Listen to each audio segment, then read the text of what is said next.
Olá, meus queridos, muito bom dia. É um prazer a gente retornar nessa manhã para estudarmos a Palavra de Deus, a lição 2, que trata sobre a universalidade da obra de Cristo. É uma lição muito importante que nós teremos hoje, semelhante à lição passada, a lição 1, que estudamos, fizemos um panorama sobre a vida, sobre o ministério do apóstolo Paulo, sobre as suas cartas, as suas viagens. Nós temos um vídeo dessa aula que está no canal da igreja, você pode acessar, deve encontrar logo aqui embaixo. E aproveita também, dê um like nesse vídeo, coloque aí um gostei, compartilhe com outras pessoas, isso ajuda na divulgação do Evangelho e também ajuda a fortalecer o canal do YouTube da igreja. Você pode também se inscrever e tem que acionar aqui o sininho. Uma vez que você faz isso, você fica por dentro de todas as divulgações da igreja. Então, a aula de hoje nós vamos ler, nós vamos conversar sobre a carta de Paulo aos Romanos. Essa carta que é uma carta essencial, na fé cristã, na compreensão, no estudo teológico. É uma carta que tem a sua relevância no desdobramento da teologia, da revelação de Deus, da obra salvífica de Jesus Cristo. E eu quero convidar você a abrir a sua Bíblia ou acessar pelo seu aplicativo na Carta de Paulo aos Romanos, no capítulo 1. Nós vamos ler apenas os dois versos 18 e 19.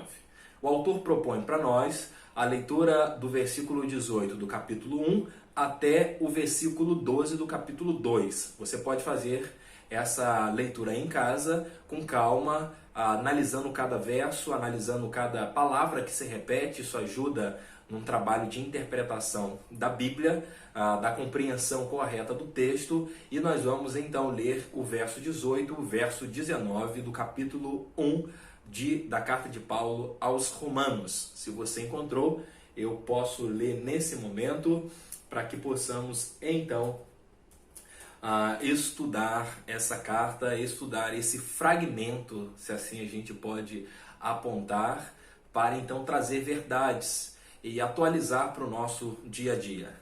Carta de Paulo, capítulo 1, carta de Paulo aos Romanos, capítulo 1, versículo 18, diz assim: Portanto, a ira de Deus é revelada do céu contra toda a impiedade e injustiça dos homens que suprimem a verdade pela injustiça.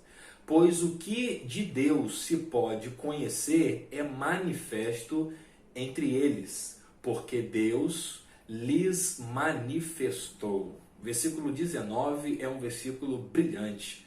Pois o que de Deus se pode conhecer é manifesto entre eles, porque Deus lhes manifestou. Vamos orar, pedindo para que Deus abençoe o nosso encontro dessa manhã. Oremos. Deus bendito, Pai querido, muito obrigado pela tecnologia, muito obrigado pela inteligência que o Senhor concede ao ser humano, pelas descobertas científicas, e muito obrigado porque, sendo de uma forma bem usada, nós conseguimos propagar o Teu Evangelho. Abençoe a nossa igreja, a Igreja Batista Memorial de São Fidélis. Abençoe o Teu povo, abençoe o nosso estudo dessa manhã. Fale ao nosso coração para que possamos compreender melhor a Tua palavra. É no nome de Jesus que nós oramos. Amém. Mantenha sua Bíblia aberta na carta de Paulo aos Romanos, no capítulo 1, a partir do verso 18, nós vamos conversar sobre o que Paulo deseja transmitir. No versículo 19, eu fiz questão de enfatizar, mas no 18 Paulo também trabalha isso, sobre a revelação de Deus aos homens. É interessante a gente fazer essa observação como introdução da nossa lição, porque é Deus que se dá a conhecer. É um gesto sempre de cima para baixo, no sentido de que Deus se revela a nós. Aquilo que sabemos de Deus é porque Deus permite que saibamos. É Deus se auto-revelando, como nós chamamos na teologia. E a teologia sistemática aponta para nós alguns caminhos pelos quais Deus se auto-revela, se auto-demonstra para nós. E toda a auto-revelação de Deus, isso é muito importante falarmos, é para a salvação. Na verdade, todo gesto de Deus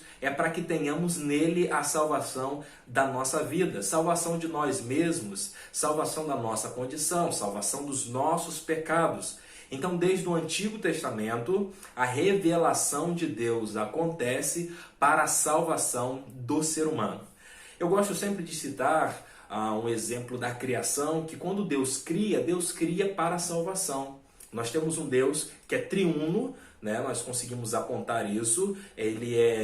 São três pessoas, mais um único Deus. Eles se relacionam entre eles. São pessoas distintas, mas com o mesmo objetivo e com o mesmo ser, o ser divino. E que entre elas, as três pessoas, elas então estão sempre em comunhão. O Pai com o Filho com o Espírito com o Pai, o Espírito com o Filho com o Espírito, o Pai com o Filho com o Espírito.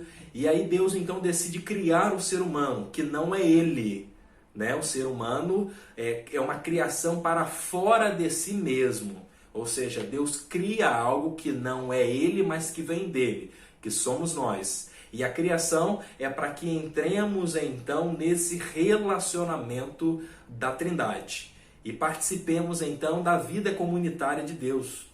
Sabemos do texto de Gênesis 3 que trabalha a interrupção desse relacionamento, que é o pecado, mas Deus se revela sempre para a salvação do ser humano. Nós temos a revelação de Deus na natureza, aquele belo salmo que os céus proclamam a glória de Deus. Você o conhece.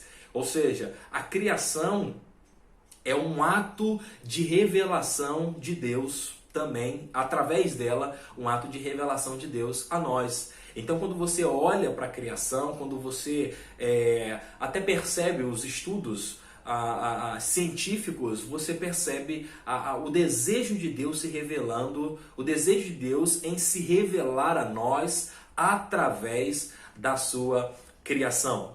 Deus também se revela na história da cultura, ou seja, é perceptível nas culturas encontrar algo que possamos puxar um fio condutor e cheguemos até a pessoa de Deus. Ou seja, é Deus se revelando nas culturas, na história da cultura.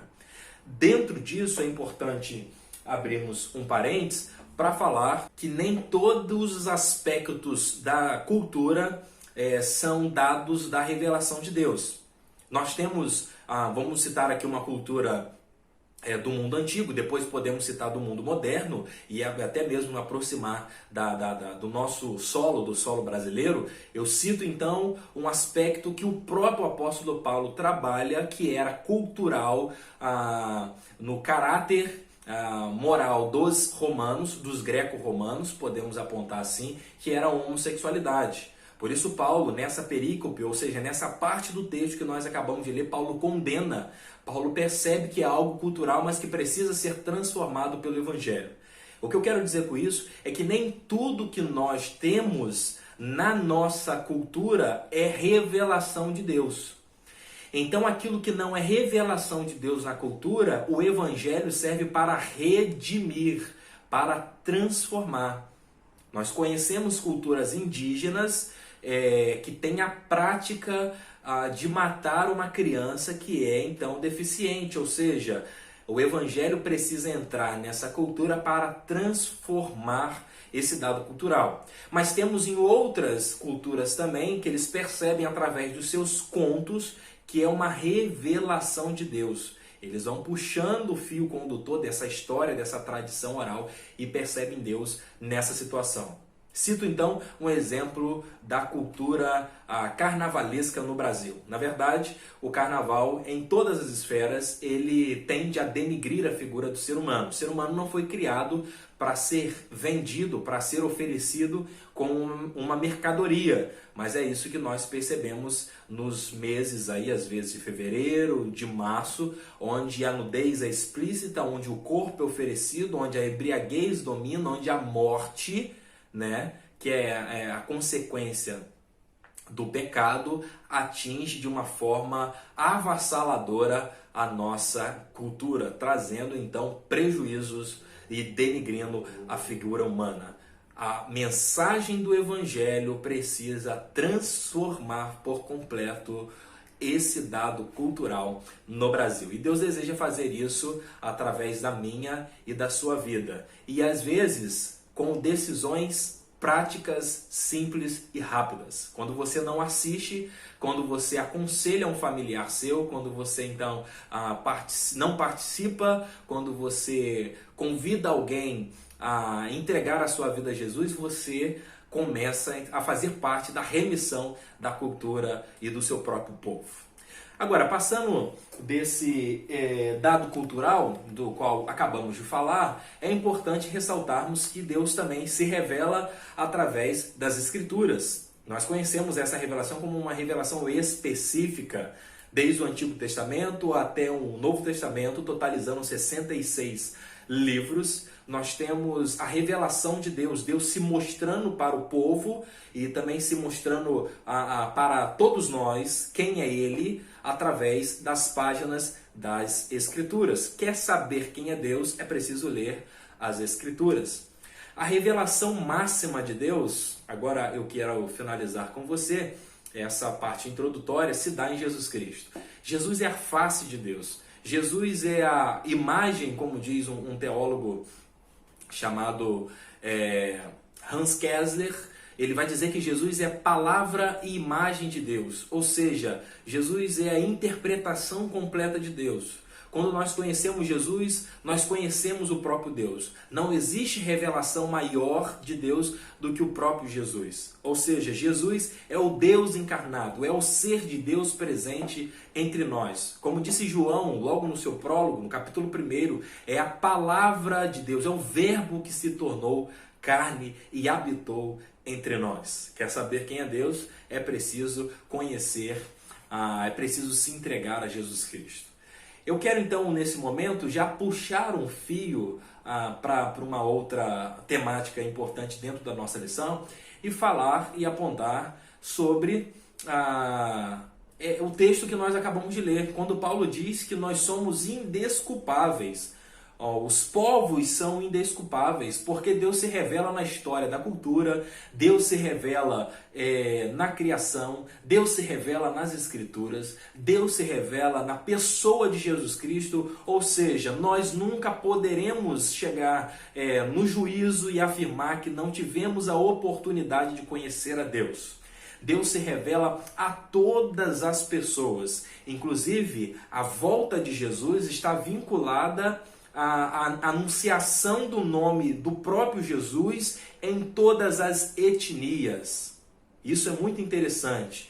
Enquanto o nome de Jesus não for anunciado em todas as etnias, ele não terá, então, nós não teremos então a segunda volta de Jesus.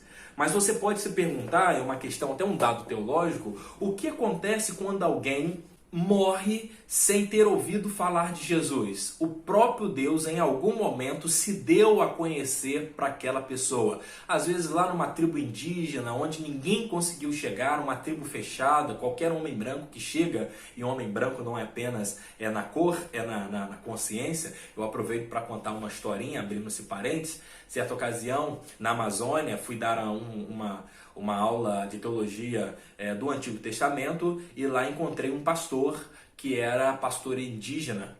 E eu perguntei a ele, olha, eu sou para você um homem branco? Ele falou, sim, pastor, porque não é pela pele, ela é pela consciência. Então, só um dado cultural, fechando esse parênteses, para dizer que qualquer pessoa que não seja indígena, ou até mesmo que não seja do seu clã ali, se torna um grande perigo. Então existem muitas tribos fechadas que ninguém conseguiu chegar. Aí o que acontece com essa pessoa? O que acontece com as pessoas que estão na Ásia e que estão debaixo de forte perseguição e que precisam o tempo todo voltar as suas vidas para o islamismo, e como o evangelho, como Deus pode salvar essas pessoas? Pode ser uma pergunta teológica sua. Deus em algum momento vai se dar a conhecer por essa pessoa. Talvez a história, talvez por intermédio da história da cultura, talvez por intermédio da criação, talvez um fragmento da palavra de Deus, 2 versículos que possam chegar, que venham chegar até aquela pessoa, é a oportunidade salvífica para ela. Fecha esse parênteses. Então, nós conseguimos concluir que a maior revelação de Deus é através da pessoa de Jesus Cristo. Então o autor trabalha, o saudoso pastor Isaltino Gomes, trabalha essa segunda temática, essa segunda lição, onde ele coloca Jesus Cristo como alguém que é essencial para a vida de todo ser humano. A vida de Jesus Cristo, e aqui nós estamos diante de um texto que ele vai trabalhar um pouco mais à frente, né? Depois de falar sobre os dados da cultura, sobre os romanos, sobre os povos que são indesculpáveis diante de Deus, o apóstolo Paulo vai trabalhar esse conflito inicial da fé cristã voltado para o judaísmo.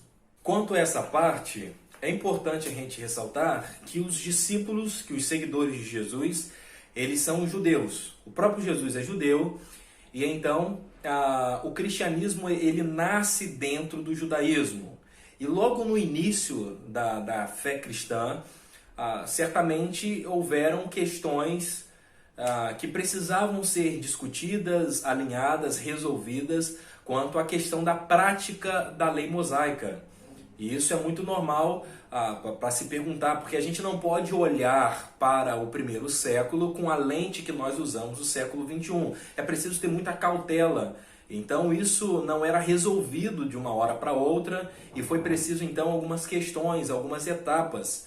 Eu cito então o texto de Atos 10, onde Pedro vai ter a sua visão de comer certos alimentos. Ele fala, não posso, Senhor, porque esses alimentos são impuros. E Deus deseja mostrar para ele ali, para que ele pudesse ser veículo de salvação, da transformação e da mensagem de Jesus Cristo aos gentios. Ele tem esse encontro com Cornélio. Isso vai causar algumas divergências, as pessoas vão pensar diferentes. O próprio apóstolo Paulo, que realizou a sua primeira viagem missionária entre 46 e 48 depois de Cristo, ele passa na Galácia, provavelmente Galácia do Sul, onde ele vai plantar ali uma igreja e depois ele vai escrever a sua carta e em 49, ou seja, no mesmo ano que escreveu a sua carta, ou um ano depois, Paulo vai ter que resolver alguns conflitos sobre a pregação do evangelho para os gentios. E por isso a existência do concílio chamado Concílio de Jerusalém, o primeiro concílio na história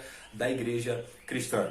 O que eu quero pontuar com você nesse momento é que há uma relação atualmente entre um rompimento claro, exacerbado, talvez possamos dizer dessa forma, com o judaísmo. Ou seja, eu nego totalmente o Antigo Testamento porque eu preciso do Novo. O Novo Testamento trabalha a questão da fé cristã. Isso é um equívoco teológico gigantesco, porque você acaba desvinculando os dois testamentos, ou seja, o que nós temos no Novo Testamento é o cumprimento daquilo que foi prometido no Antigo Testamento. Coisas simples, quando Jesus, lá na noite de quinta-feira, ele realiza a sua ceia, isso em torno de 18 horas, já virando para sexta-feira, porque o calendário judaico ele inicia um novo dia às 18 horas, Jesus vai comer com seus discípulos e vai fazer a Páscoa do Antigo Testamento. Mas ali nós temos a instauração da ceia do Senhor. Tem algo muito interessante, que quando Jesus vai pegar o pão, dividido em 3 partes, ele pega a segunda parte. Ele demonstra ali que ele é, então, a segunda pessoa da Trindade. Só um exemplo para entendermos a importância do Antigo Testamento no cumprimento do Novo Testamento. E quando nós desvinculamos o nosso estudo do NT com o AT, nós complicamos toda a nossa vida e a nossa interpretação. Um outro exemplo é o Evangelho segundo Mateus. Mateus escreve então para uma comunidade judaica. E aí Mateus vai o tempo todo colocar em paralelo, já que ele escreve para os judeus, a vida de Jesus com a vida de Moisés, que foi o principal líder no Antigo Testamento, que tem um evento aí fundante de Êxodo 12, da libertação do povo, instauração do povo do Egito, que é a instauração da Páscoa. Ou seja, Moisés ele tem a sua vida, tem a sua passagem no Egito, Jesus tem a sua fuga para o Egito no seu nascimento. Mateus relata isso. Moisés recebe as tábuas das 10 leis ou dos 10 mandamentos no monte, e Jesus vai então falar das leis de Deus aonde? No Sermão do Monte. Nós temos várias ligações. Então é preciso, o que eu quero dizer com isso é simples, é preciso respeitar, entender, interpretar corretamente o Antigo Testamento e não abandonar o Novo Testamento. Ou seja, percebemos hoje pessoas que têm uma separação, tem um desligamento do Antigo Testamento. Então, eu quero desafiar você a estudar o Antigo Testamento, a ler o Antigo Testamento, a interpretar o Antigo Testamento, a entender a língua do Antigo Testamento, que é o aramaico. Dessa forma, nós conseguimos estabelecer um estudo bíblico mais equalizado, se assim a gente pode apontar. Mas na nossa sociedade nós percebemos, e isso é até mais enfático, uma busca incansável por práticas judaicas para instaurar e a instauração delas no meio protestante, no meio evangélico. As igrejas neopentecostais, fruto aí da década de 70, de 80, nós temos essas igrejas cujo a finalidade é uma relação de clientelismo, ou seja, há um cliente e há um vendedor, e o produto é a fé. E nós percebemos muitas pessoas que vendem tudo que tem, que vendem casa, para que possam então ter muito mais. Essas denominações, são denominações de um movimento da quarta onda do pentecostalismo no Brasil, da década de final de 70 e início de 80, os neopentecostais. Eles têm por finalidade trazer muitas coisas do judaísmo e então pontuando na liturgia, no aspecto de culto, essas práticas. Então você tem uma menorá, você tem a estola sacerdotal, você tem até mesmo a barba de Arão. Então você tem coisas que vão trazer esses costumes judaicos para a fé cristã. Isso é um problema sério, principalmente quando isso ofusca toda a mensagem do Evangelho. Por isso que é um falso evangelho, ou que pregam as denominações neopentecostais, porque elas ofuscam a vida de Jesus. Ofuscam a mensagem de salvação em Jesus. A salvação não se dá pela meia ungida, a salvação não se dá pela vassoura ungida, pelo sabonete ungida, pela água de Israel. A salvação se dá única e exclusivamente em Jesus Cristo. Isso é inegociável para a fé cristã. E como que você combate isso? Combate alertando as pessoas, combate mostrando a verdade de Deus, com muita amabilidade no coração, com muito amor no coração. Combate não assistindo esses programas que tendem a produzir ainda mais um comércio e oprimir as pessoas. Muita gente boa entrando por caminhos equivocados por acreditar nesse tipo de barganha da fé. Então, nós percebemos uma ruptura com o Antigo Testamento e nós percebemos então um amor enorme ao ponto de trazer práticas do Antigo Testamento para o Novo Testamento. Eu quero contar uma historinha para você de quando eu era adolescente aí em São Fidélis. Eu me lembro de alguém que amarrou então uma ovelhinha que ele conseguiu, não sei aonde, e levou até certo lugar no monte para oferecer a Deus.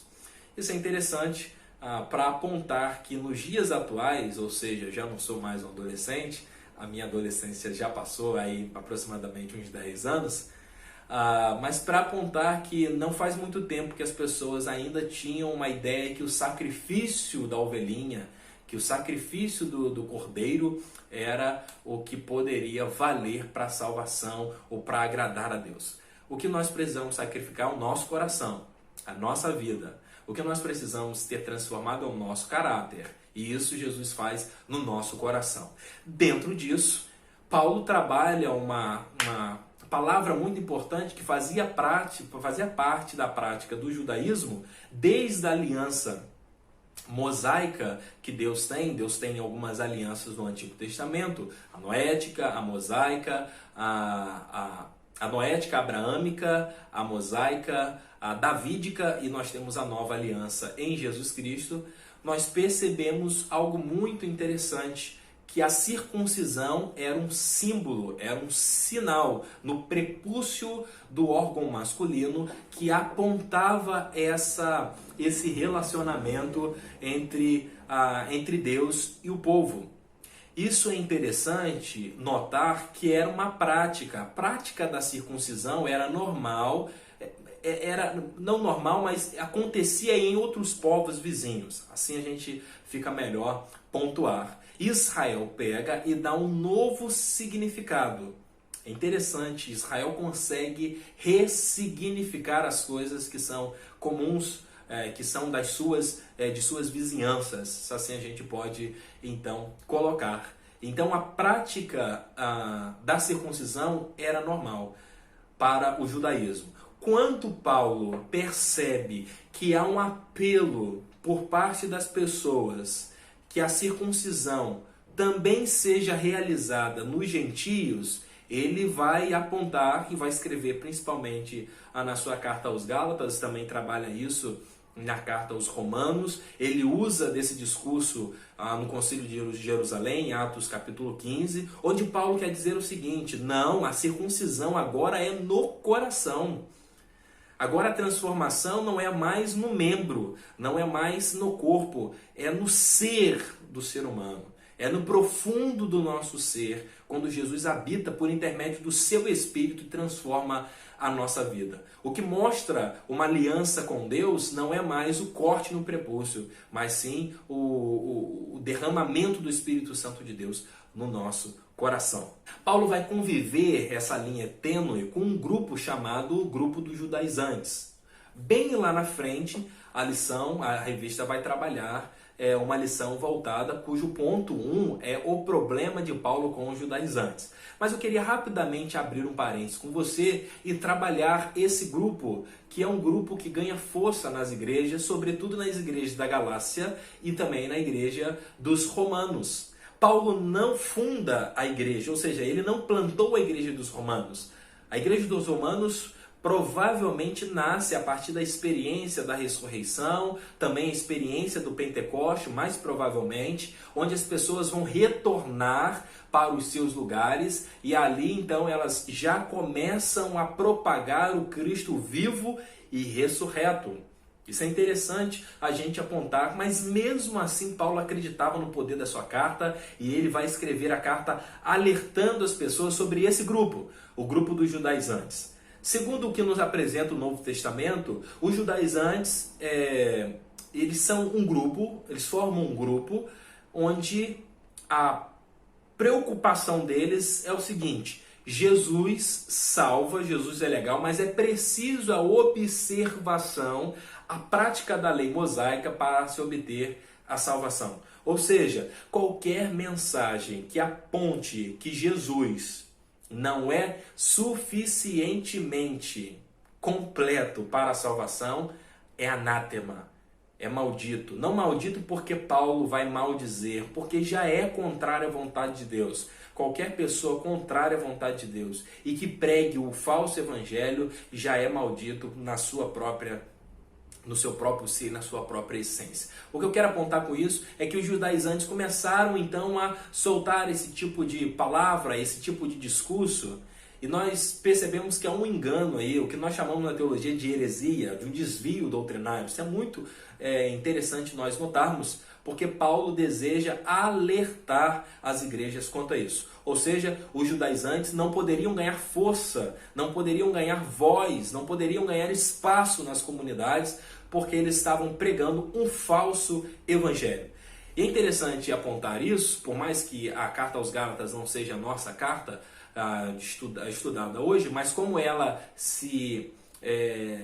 está bem próxima da carta aos Romanos quanto à questão dos judaizantes, o apóstolo Paulo vai dizer no capítulo 1, versículo 6, que ele está surpreso com, em tão pouco tempo, os judaizantes já estavam desviando os irmãos da Galácia. Ou seja, a palavra aqui desviando é a palavra metatistete, ou seja, aqueles que ludibriam, aqueles que com um discurso conseguem causar confusão, aqueles que conseguem então apontar uma vida equivocada, ou seja, a lei ela precisa ser praticada na vida de vocês. Eu gosto então dessa observação que os judaizantes faziam, metatiteste. Os judaizantes não poderiam ganhar força, não poderiam ganhar voz nesse seu discurso, porque o que a palavra metatiteste apresenta logo no versículo 6, é a palavra do grego, que significa o discurso de quem está confundindo as coisas e causando confusão. Quão sério era isso, né? Pode significar também trazer preocupação à mente, agitação, desordem e distração ou até um estado de anarquia. Por isso Paulo vai dizer, maldito é essa pessoa que prega um evangelho que precisa da prática do Antigo Testamento, dos 603 mandamentos da lei mosaica, que são resumidos nas 10 palavras, ou seja, nas 2 tábuas dos 10 mandamentos. Paulo quer dizer o seguinte: vocês não precisam, para ter a salvação, a prática do sábado, vocês não precisam ter a prática da circuncisão, vocês não precisam ter, então, a prática da alimentação que nós encontramos lá em Levítico, o kasher, que era o cuidado com a alimentação, aquele texto que você já deve ter lido, parece complicado, né? Se o animal tiver um casco, mas se não ruminar, pode, não pode por isso, não pode por aquilo, exatamente essa questão. E as festas judaicas, ou seja, a salvação não está vinculada a essas práticas do judaísmo. A salvação acontece única e exclusivamente por intermédio de Jesus Cristo. E aí, qual é o lugar da lei? Como havia falado e prometido, eu queria também falar sobre o lugar da lei. A lei é uma orientação, a lei é algo que o povo que está saindo de um jugo, de uma escravidão do Egito, agora precisa de orientações do seu Deus para ter um novo modelo de vida. Então os 613 mandamentos são para orientação do povo, para que o povo pudesse se relacionar melhor consigo mesmo e com o seu Deus. É interessante que dentro desses 613 mandamentos, nós temos leis civis, leis cerimoniais e leis morais. Abro um parênteses nesse momento para fazer uma observação. A circuncisão, da qual falei há alguns minutos atrás, ela é um sinal não da aliança entre Moisés, né, e o próprio Deus, mas é uma aliança entre Abraão e Deus. Então a aliança abraâmica tem por sinal a circuncisão. Dentro disso, aí sim entra a história de Moisés. Você deve se lembrar de um episódio que Deus deseja matar Moisés. Isso parece até contraditório. Como pode? Deus chama Moisés e agora deseja matá-lo? É porque Deus estava colocando a seriedade da observação da lei e da observação da prática da circuncisão naquele momento. Moisés ainda não havia circuncidado o seu filho. Zípora, diz o texto, corta o prepúcio do menino, realizando a circuncisão, e ela diz para ele: você é para mim um homem de morte. Ou seja, essa sua atitude de delongar a circuncisão traz a morte sobre nós. E Deus desiste, isso é interessante, de matar Moisés, porque a sua esposa conseguiu realizar a circuncisão. De tão grave, de tão sério que era essa aliança abraâmica que Moisés precisava também praticar. A nossa lição no ponto 2 trabalha: o evangelho é para todos. Essa é a beleza do evangelho. O judaísmo foi um povo, os judeus foi um povo escolhido por Deus para que através deles, na revelação de Deus a eles, pudesse então propagar a verdade de Deus para outros povos. Se você for analisar a Gênesis, a partir do capítulo 12, nós não temos povo de Israel. Nós temos um homem que sai da sua terra, da sua parentela, que acredita em Deus, que confia em Deus, num lugar que tinham vários deuses, várias adorações, várias possibilidades de adoração. Esse homem coloca a sua vida e a sua fé em Deus. O nome dele é Abraão. E por intermédio de Abraão, essa é a aliança abraâmica, Deus promete terra, bênção e descendência. E a sua descendência vai formar um povo. Você vai ser pai de multidões, não é essa a promessa que Deus faz para Abraão? E isso acontece. Nós não temos o povo, temos um homem que acolhe o convite de Deus pela fé, como o próprio Paulo vai dizer, que Abraão é salvo pela fé e não por obras. E através, então, da fé de Abraão, da dedicação, há uma formação de um povo. Depois vem Abraão, depois de Abraão vem Isaque, Jacó. Esses são os três patriarcas. Quando alguém estiver falando sobre patriarca, Abraão, Isaque e Jacó. E por intermédio de Jacó, as 12 tribos de Israel, então tem a formação do povo no Egito e depois a saída do povo para a terra de Canaã e começa então a ganhar a formação do povo. Com o povo de Deus, a experiência pascal, ou seja, a saída do Egito, é a experiência fundante. Por isso a importância da celebração da Páscoa. Mas pensando nisso, o povo judeu meio que segurou Deus para o seu próprio povo, para o seu próprio gueto. E esse equívoco não pode ser cometido por nós. Às vezes nós estamos tão confortáveis com Deus, com a pessoa de Jesus Cristo, estamos tão confortáveis com a nossa situação de vida que nós não propagamos o Evangelho. Deus, quando elege alguém, como fez com o povo judeu, a eleição não tem um fim em si mesma. A eleição é sempre para uma missão, ou seja, a eleição do povo tinha como missão a propagação de quem é Deus para outros povos. E não diferente, no Novo Testamento, o povo de Deus é a igreja. E quando Deus elege a igreja como o povo dele, né, ele vai então ter uma missão, que é a propagação, que é a anunciação da verdade de Deus, que é a mensagem do evangelho verdadeiro chegar ao coração de todas as pessoas no mundo. E graças a Deus, isso tem acontecido, porque em nenhum momento da história, nem na época do Império Romano, onde se tinha, de certa forma, a facilidade de veicular o Evangelho, chamado também de plenitude dos tempos, tanto para a chegada de Jesus quanto para a expansão da igreja, que foi uma expansão enorme em pouco tempo, mas em nenhum momento da história o Evangelho chegou com tanta força em tantos lugares, no sentido de proporção, como tem chegado nos dias atuais. Lembramos até que a observação que já fiz anteriormente, que a volta de Jesus está vinculada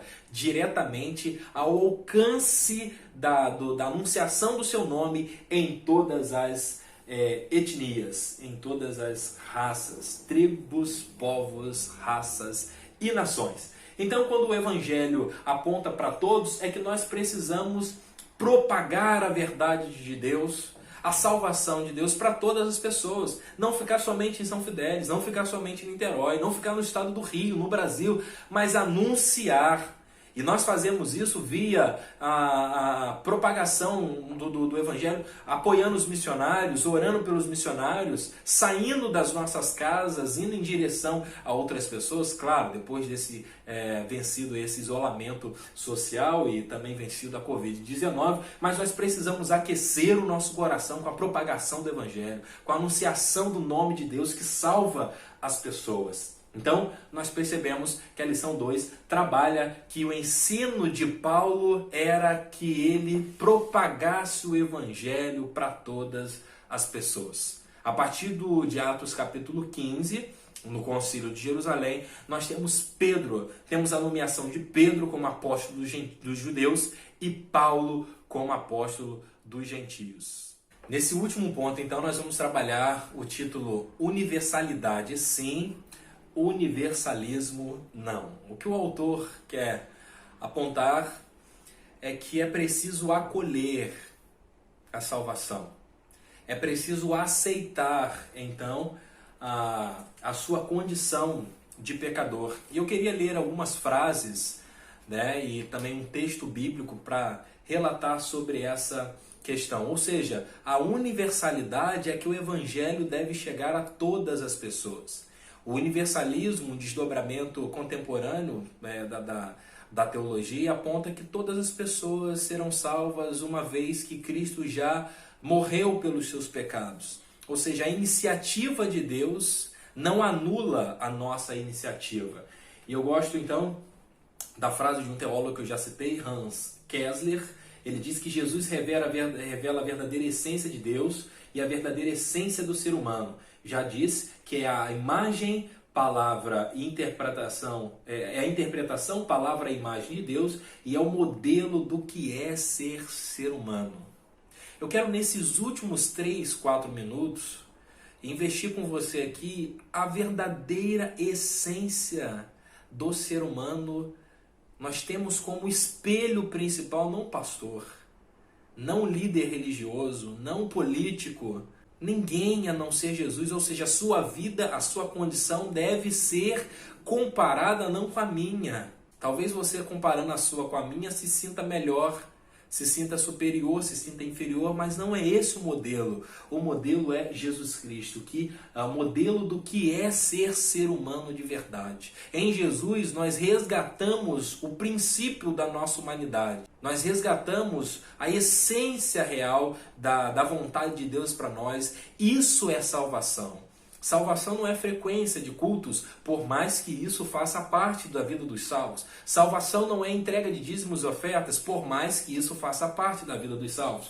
Se nós colocamos essas coisas no lugar da verdadeira entrega da nossa vida a Jesus Cristo, nós nos tornamos legalistas. E esse é um problema que Paulo queria combater com os judaizantes, que Jesus combateu ferozmente com o grupo dos fariseus. Né? E o autor faz essa observação que nem todo fariseu era ruim. Posso citar para você aqui, o José de Arimateia era um fariseu legal, o Nicodemos, né? Um fariseu também legal, mas grande parte do grupo se perdeu no legalismo e então deixavam de ver a verdadeira essência da vontade de Deus. Então, o que é essa salvação? Essa universalidade, essa propagação do evangelho para todas as pessoas, ela nos coloca numa condição de acolher ou de rejeitar. Ter fé, ou seja, não é apenas uma palavra para dar motivação, uma palavra para te colocar para cima, uma palavra como se fosse uma aposta. Não. Diz Mário de França Miranda que ter fé é acolher o convite de Deus a nós, é investir a nossa vida nele, assumir a vida de Jesus como a nossa existência. Somente assumindo sua vida podemos participar de sua ressurreição e de sua vitória. Para isso, é preciso assumir sua atitude fundamental, ou seja, uma vida totalmente centrada no Pai e desprendida de si mesmo, que o levava a atender à necessidade do próximo. Ter fé, acolher o convite da salvação, é então ter uma vida desprendida de si mesmo e uma vida totalmente depositada no Pai. Isso é brilhante, isso é um convite desafiador. Por isso que a fé cristã, ela é um passo, ela é um grande desafio. Jesus vive a sua vida centrada no Pai e também vive a sua vida para abençoar a vida do próximo. A gente precisa entender que só teremos direito na sua ressurreição se assumirmos então a sua vida. Não adianta achar que tem um lugarzinho no céu se a nossa existência não é a mesma existência de Jesus. Finalizo então com o capítulo 12, versículo 24 de João, que o próprio Jesus disse e João registrou: digo-lhes verdadeiramente que se o grão de trigo não cair na terra e não morrer, continuará ele só, mas se morrer, dará muito fruto. Ou seja, quando você doa a sua vida, quando você morre para você mesmo, para as suas vontades, aí sim você vai dar muito fruto. Não é por aquilo que você faz, não é por você. Na verdade, é com você pelo Espírito Santo de Deus. É preciso sacrificar a nossa vida, o nosso coração. E depois dessa lição, que Deus abençoe o seu lar, que Deus abençoe a sua casa, que Deus abençoe a nossa igreja, que Deus abençoe então a todos nós, para que possamos viver verdadeiramente a vontade de Deus.